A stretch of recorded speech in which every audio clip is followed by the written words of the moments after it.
Hi, guys. Welcome to the Healing Journey podcast. Anonymous here.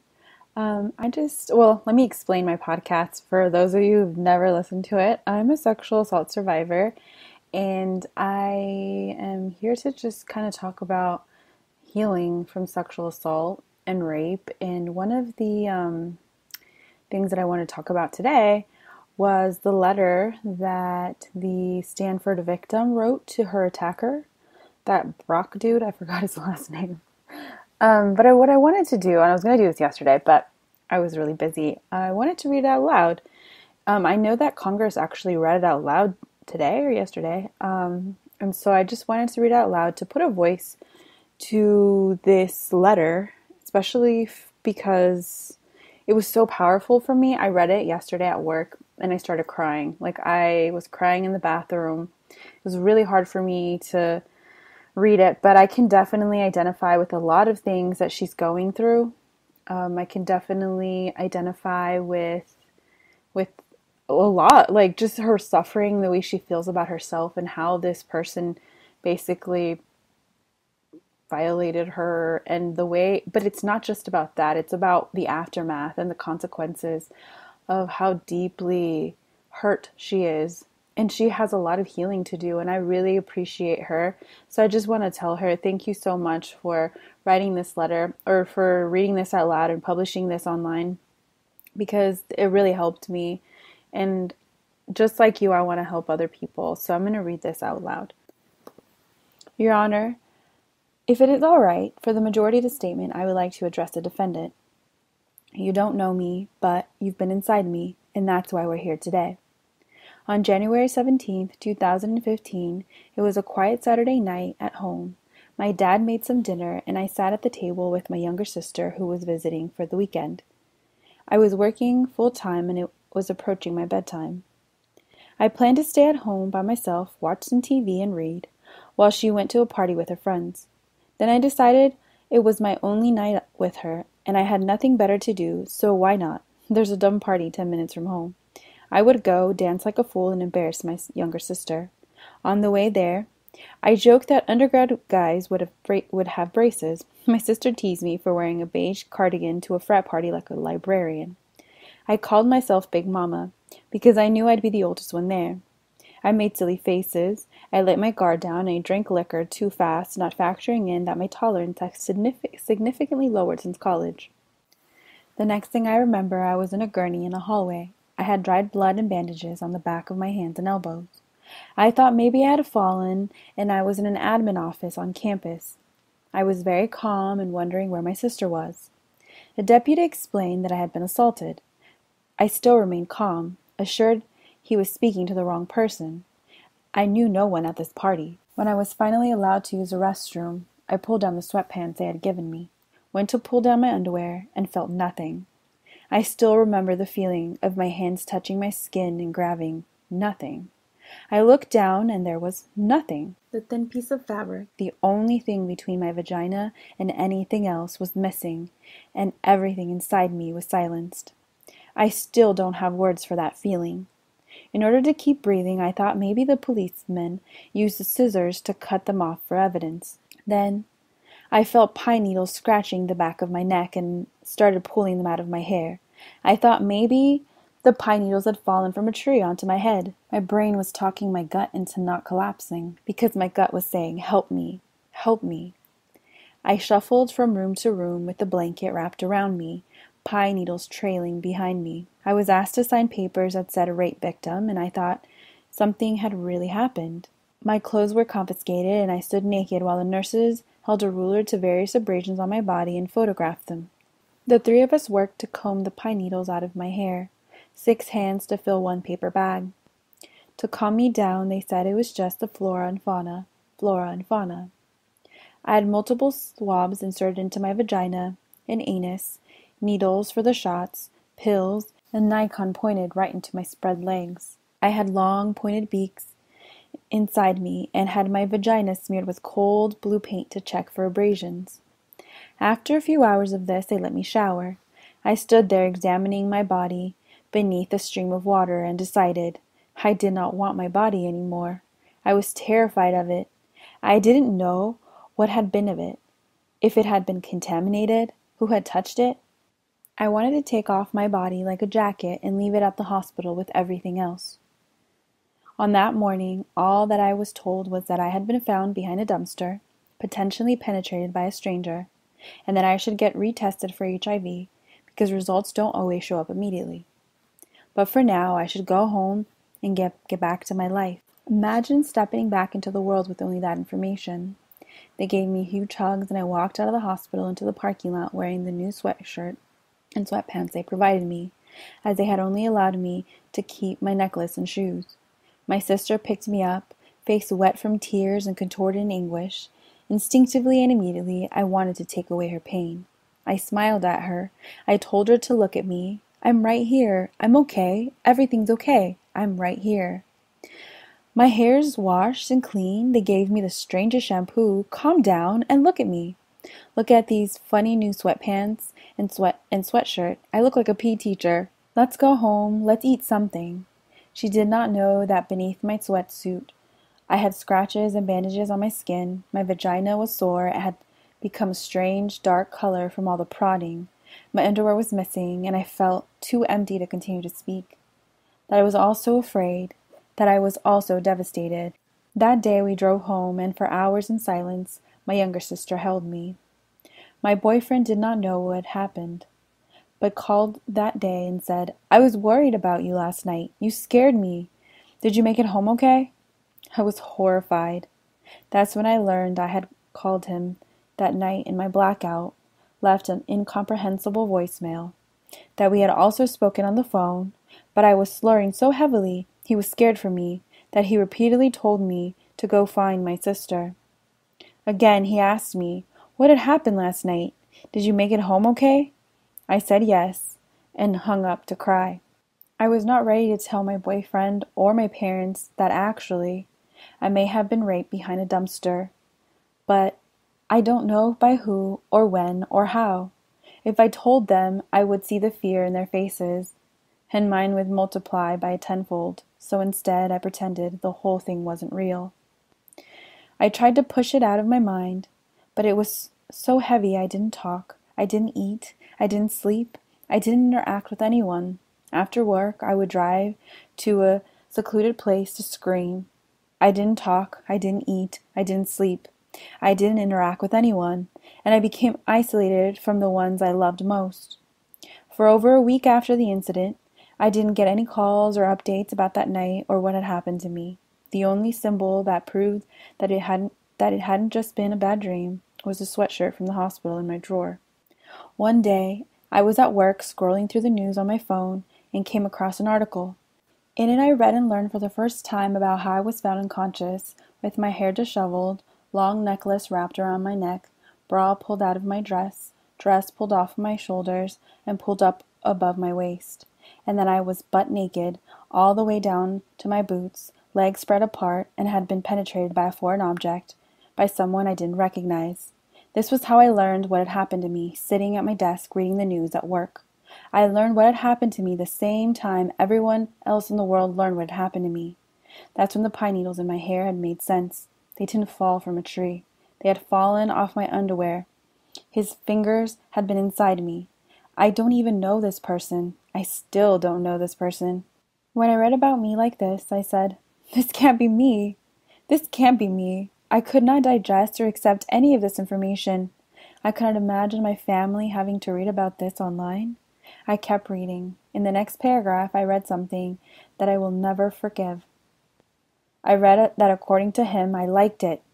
I liked it. Again, I do not have words for these feelings.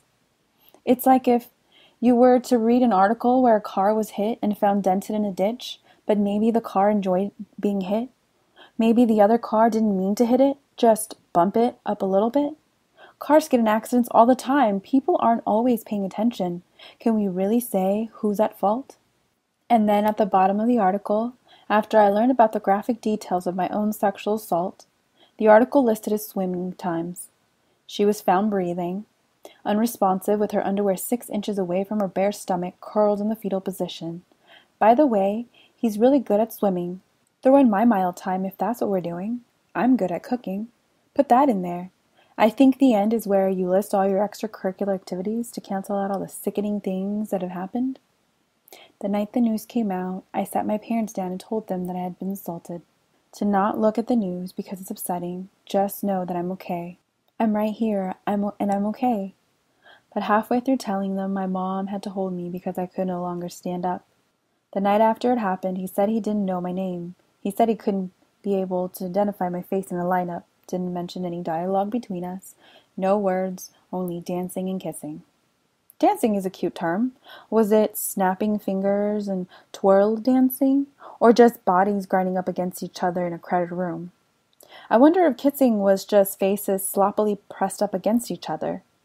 When the detective asked if he had planned on taking me back to his dorm, he said no.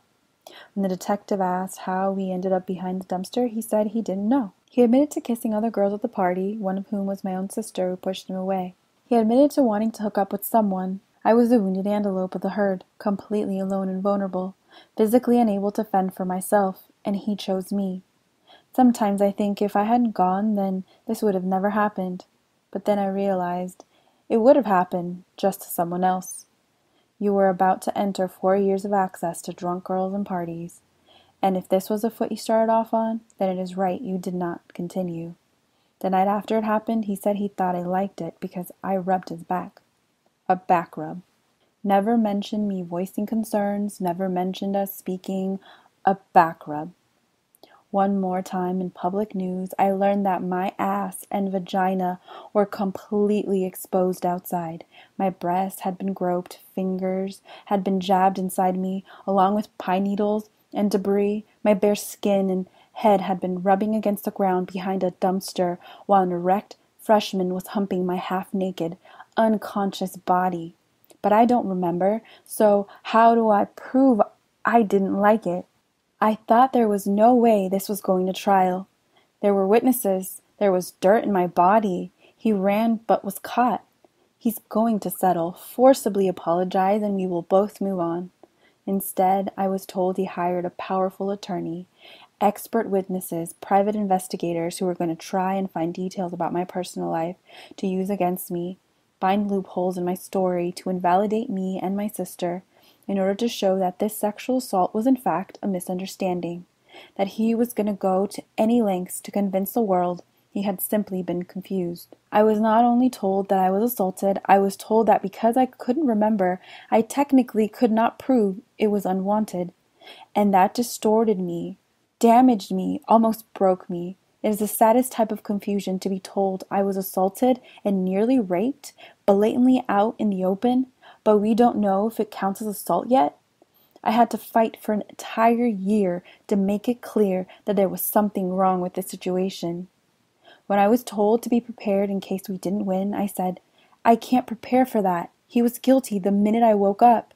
No one can talk me out of this hurt he caused me. Worst of all, I was warned, because he now knows you don't remember.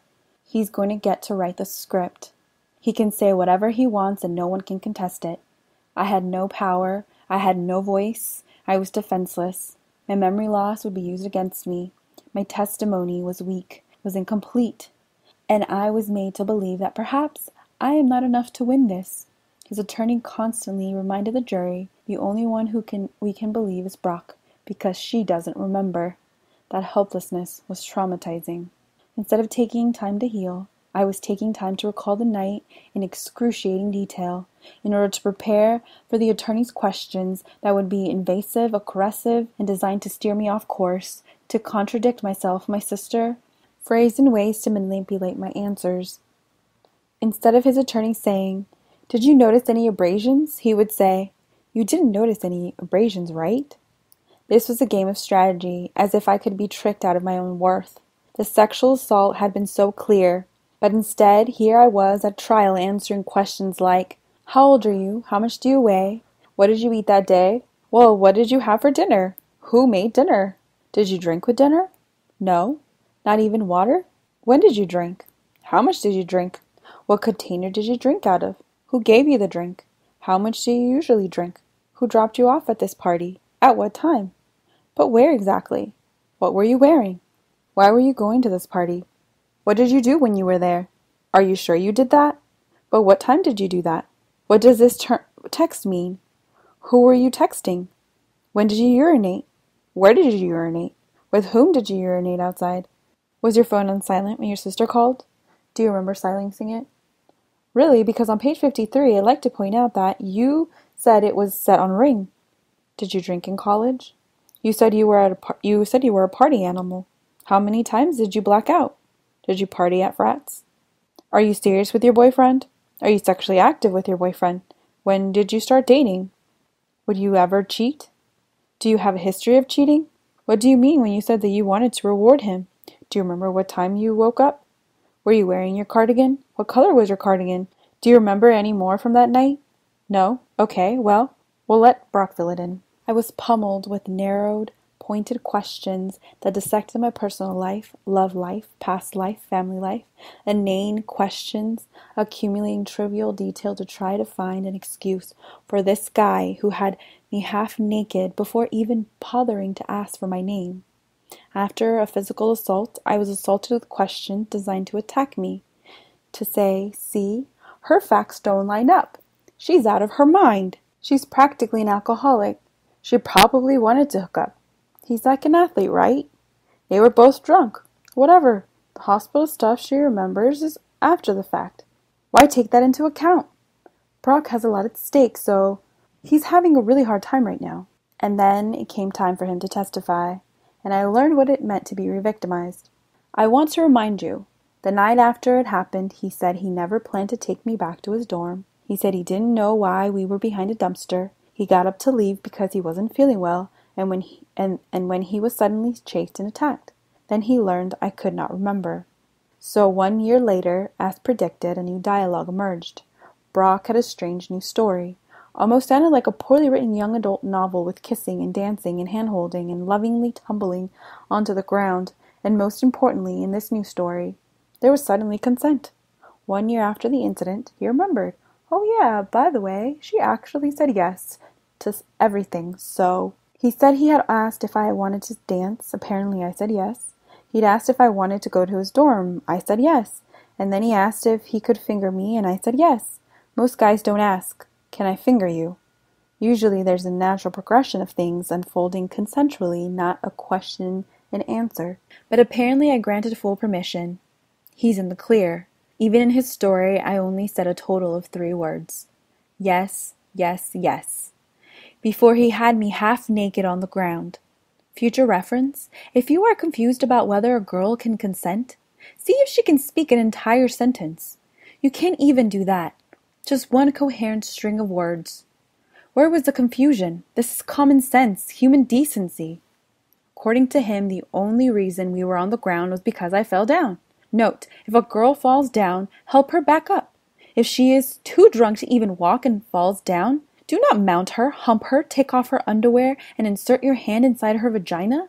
If a girl falls down, help her up. If she is wearing a cardigan over her dress, don't take it off so that you can touch her breasts. Maybe she's cold. Maybe that's why she wore the cardigan. Next in the story, 2 Swedes on bikes approached you when you ran. When they tackled you, why didn't you say, "Stop, everything's okay, go ask her, she's over there, she'll tell you"? I mean, you had just asked for my consent, right? I was awake, right?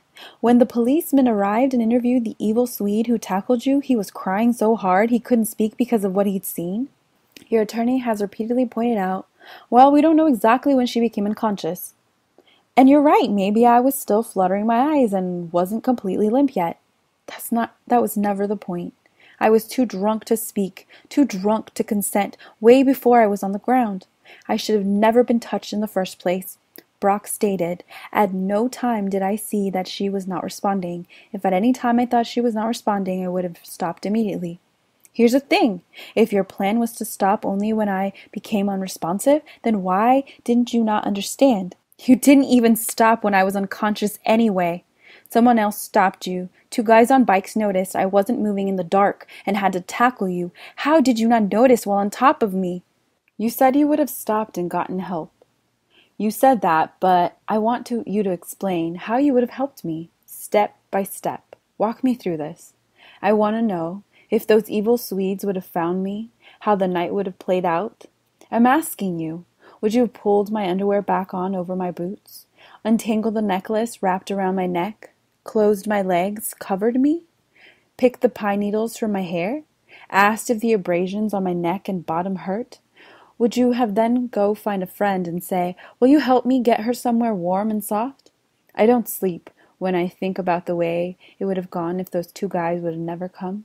What would have happened to me? That's what you'll never have a good answer for. That's what you can't explain even after a year. On top of all this, he claimed that I had orgasmed after 1 minute of digital penetration. The nurse said that there had been abrasions, lacerations, and dirt in my vagina. Was that before or after I came? To sit under oath and inform all of us that yes, I wanted it, and yes, I permitted it, and that you are the true victim attacked by Swedes for reasons unknown to you is appalling. It's demented, is selfish, is damaging. It is enough to be suffering. It is another thing to have someone ruthlessly working to diminish the gravity of validating of this suffering. My family had to see pictures of my head strapped to a gurney full of pine needles, of my body in the dirt with my eyes closed, hair messed up, limbs bent, and dress hiked up.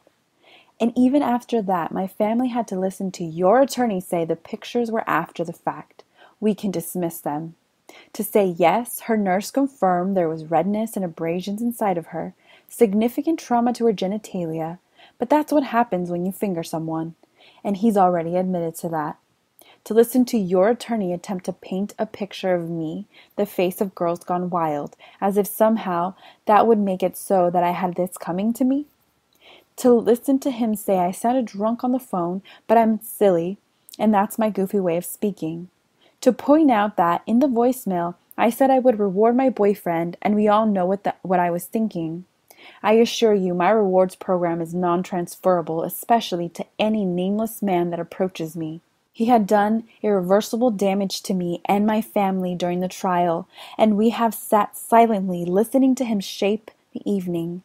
But in the end, his unsupported statements and his attorney's twisted logic fooled no one. The truth won. The truth spoke for itself.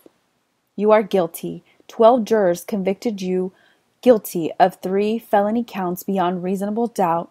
That's 12 votes per count. 36 yeses confirming guilt. That's 100% an anonymous guilt. And I thought finally it is over. Finally he will own up to what he did. Truly apologize. We would both move on and get better. Then I read your statement. If you were hoping that one of my organs would implode from anger and I would die, I am almost there. You are very close. This is not a story of another drunk college hookup with poor decision-making. Assault is not an accident. Somehow you still don't get it. Somehow you still sound confused. I will now read portions of the defendant's statement and respond to them. You said being drunk, I just couldn't make the best decision, and neither could she.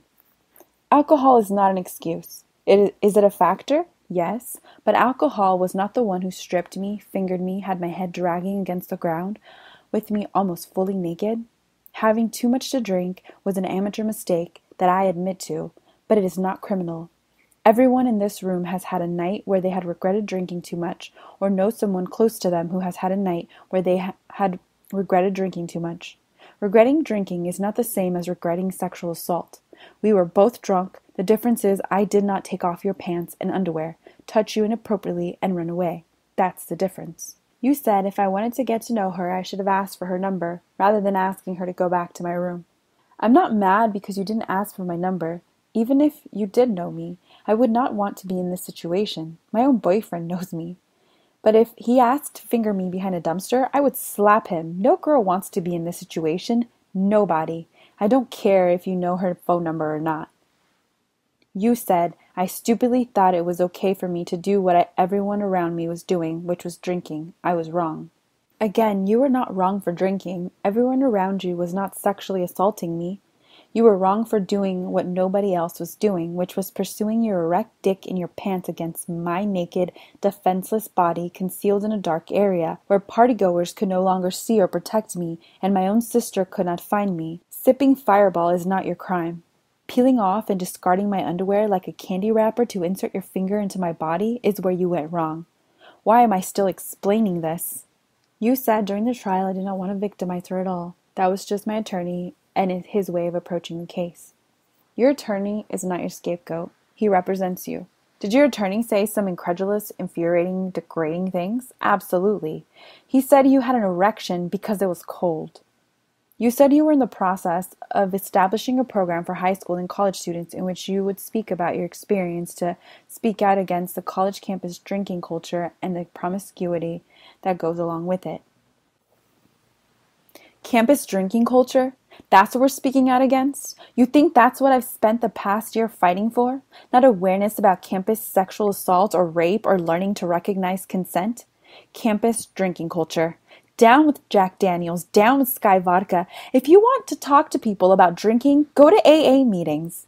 You will realize having a drinking problem is different than drinking and then forcibly trying to have sex with someone. Show men how to respect women, not how to drink less. Drinking culture and the sexual promiscuity that goes along with that like a side effect, like French fries on the side of your order. Where does promiscuity even come into play? I don't see headlines that read, Brock Turner, guilty of drinking too much, and the sexual promiscuity that goes along with that. Campus sexual assault. That's your first PowerPoint slide. Rest assured, if you fail to fix the topic of your talk, I will follow you to every school you go and give a follow-up presentation. Lastly, you said, I want to show people that one night of drinking can ruin a life. A life. One life. Yours. You forgot about mine. Let me rephrase for you.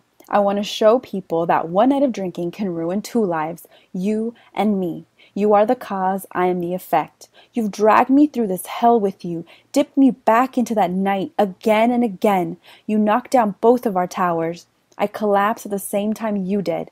If you think I'm spared, come out unscathed, that today I ride off into the sunset while you suffer the greatest blow, you are mistaken. Nobody wins. We have all been devastated. We have all been trying to find some meaning in all of this suffering.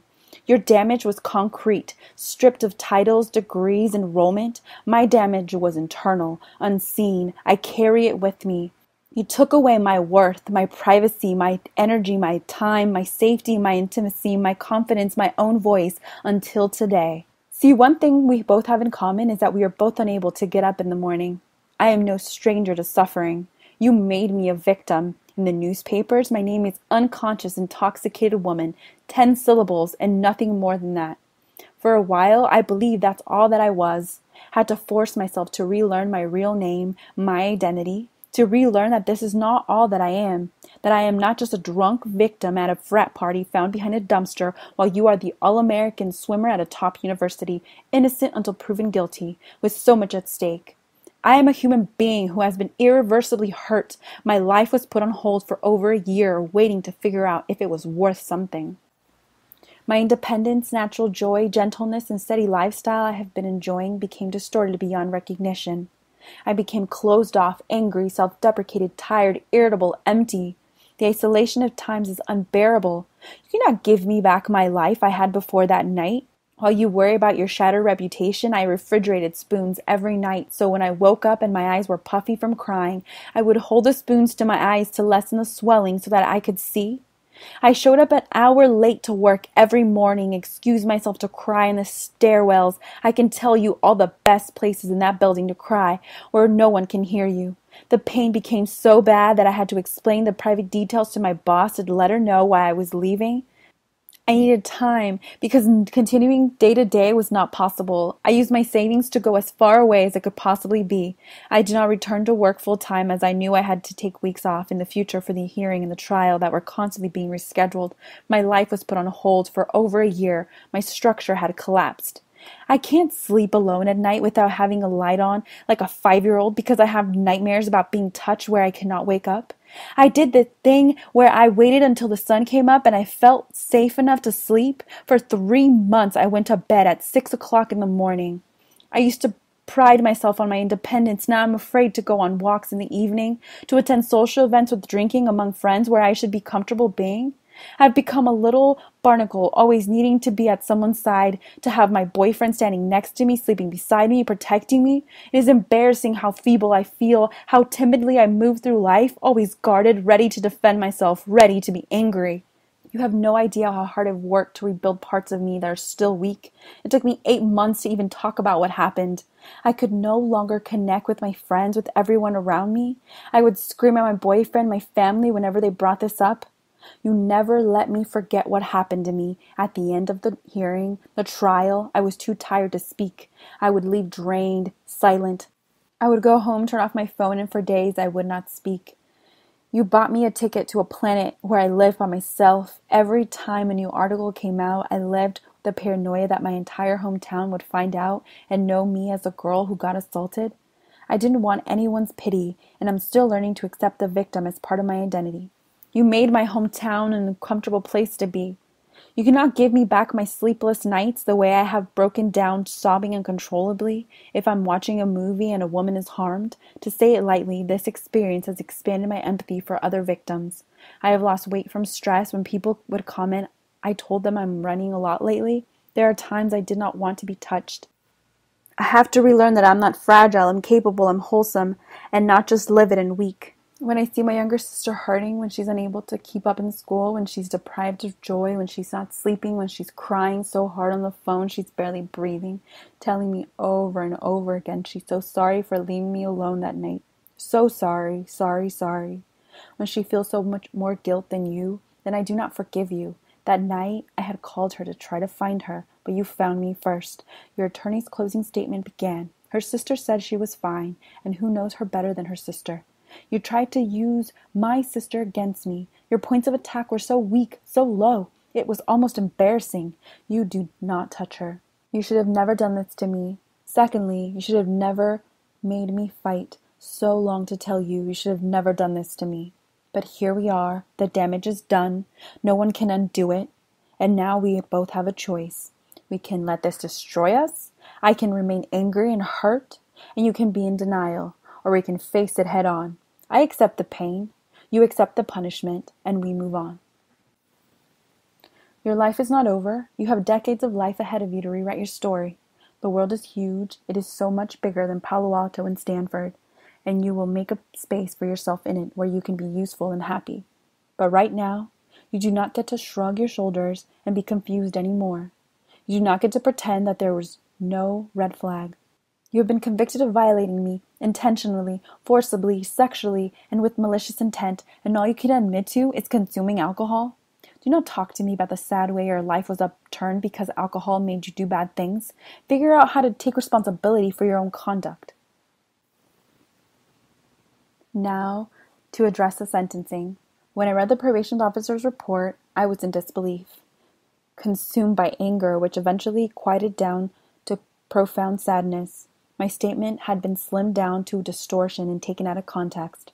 I fought hard during this trial, and I will not have the outcome minimized by a probation officer who attempted to evaluate my current state and my wishes in a 15-minute conversation, the majority of which was spent answering questions I had about the legal system. The context is so important. Brock had yet to issue a statement, and I had not read his remarks. My life has been on hold for over a year of anger, anguish, and uncertainty, until the jury of my peers rendered a judgment that validated the injustices I had endured. Had Brock admitted guilt and remorse and offered to settle early on, I would have considered a lighter sentence, respecting his honesty, grateful to be able to move our lives forward. Instead, he took the risk of going to trial, added insult to injury, and forced me to relive the hurt as details of my personal life and sexual assault were brutally dissected before the public. He pushed me and my family through a year of incomprehensible, unnecessary suffering and should face the consequences of challenging his crime, of putting my pain into question, of making us wait so long for justice. I told the probation officer I do not want Brock to rot away in prison. I did not say he does not deserve to be behind bars. The probation officer's recommendations of a year or less in county jail is a soft timeout, a mockery of the seriousness of his assaults, an insult to me and all women. It gives the message that a stranger can be inside you without proper consent and he will receive less than what has been defined as a minimum sentence. Probation should be denied. I also told the probation officer that what I truly wanted was for Brock to get it, to understand and admit to his wrongdoings. Unfortunately, after reading the defendant's report, I am severely disappointed and feel that he has failed to exhibit sincere remorse or responsibility for his conduct.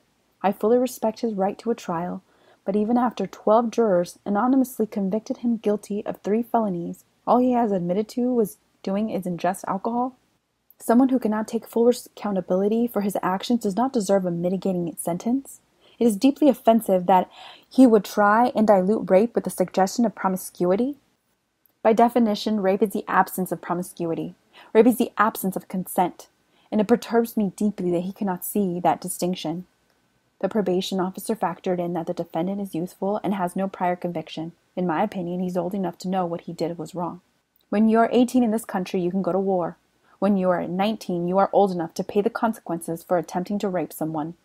He is young, but he is old enough to know better. And as this is a first offense, I can see where leniency would beckon. On the other hand, as a society, we cannot forgive everyone's first sexual assault or digital rape. It doesn't make sense. The seriousness of rape has to be communicated clearly. We should not create a culture that suggests we learn that rape is wrong through trial and error. The consequence of sexual assault needs to be severe enough that people feel enough fear to exercise good judgment even if you're drunk. Severe enough to be preventable. The probation officer weighed the fact that he has surrendered a hard-earned swimming scholarship.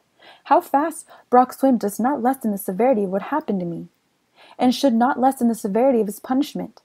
If a first-time offender from an unprivileged background was accused of 3 felonies and displayed no accountability for his actions other than drinking, what would have been his sentence? The fact that Brock was an athlete at a private university should not be seen as an entitlement to leniency, but as an opportunity to send a message that sexual assault is against the law regardless of social class. The probation officer has stated that this case, when compared to other cases of similar nature, may be considered less serious due to the defendant's level of intoxication. It felt serious, that's all I'm going to say. What has he done to demonstrate that he deserves a break? He has only apologized for drinking and has yet to define what he did to me as sexual assault. He has re-victimized me continuously, recklessly. He has been found guilty of 3 serious felonies, and it is time for him to accept the consequences of his actions. He will not be quietly excused. He is a lifetime sex offender. That doesn't expire, just like what he did to me does not expire. Doesn't just go away after a set of number of years. It stays with me. It's part of my identity. It has forever changed the way I carry myself, the way I live the rest of my life. To conclude, I want to say thank you to everyone from the intern who has made me oatmeal when I woke up in the hospital that morning, to the deputy who waited beside me, to the nurses who calmed me, to the detectives who listened to me and never judged me, to my advocates who stood unwaveringly beside me, to my therapist who taught me to find courage in vulnerability, to my boss for being kind and understanding, to my incredible parents who teach me how to turn pain into strength, to my grandma who snuck chocolate into the courtroom throughout this to give it to me, my friends who remind me how to be happy, to my boyfriend who is patient and loving, to my unconquerable sister who is the other half of my heart, to Aloud, my idol who fought timelessly and never doubted me. Thank you to everyone involved in the trial for their time and attention. Thank you to the girls across the nation who wrote cards to my DA to give to me, so many strangers who cared for me. Most importantly, thank you to the 2 men who saved me, who I have yet to meet. I sleep with 2 bicycles I drew taped above my bed to remind myself there are heroes in this story, that we are looking out for one another. To have known all these people, to have felt their protection and love is something I will never forget. And finally, to girls everywhere, I am with you. On nights where you feel alone, I am with you. When people doubt you or dismiss you, I am with you. I fought every day for you, so never stop fighting. I believe you. As the author Anne Lamott once wrote, lighthouses don't go running all over an island looking for boats to save. They just stand there shining. Although I cannot save every boat, I hope that by speaking today you absorbed a small amount of light, a small knowing that you cannot be silenced, a small satisfaction that justice was served, a small assurance that we are getting somewhere, and a big, big knowing that you are important. Unquestionably, you are untouchable. You are beautiful. You are to be valued, respected, undeniably every minute of every day. You are powerful, and nobody can take that away from you. To girls everywhere, I am with you. Thank you.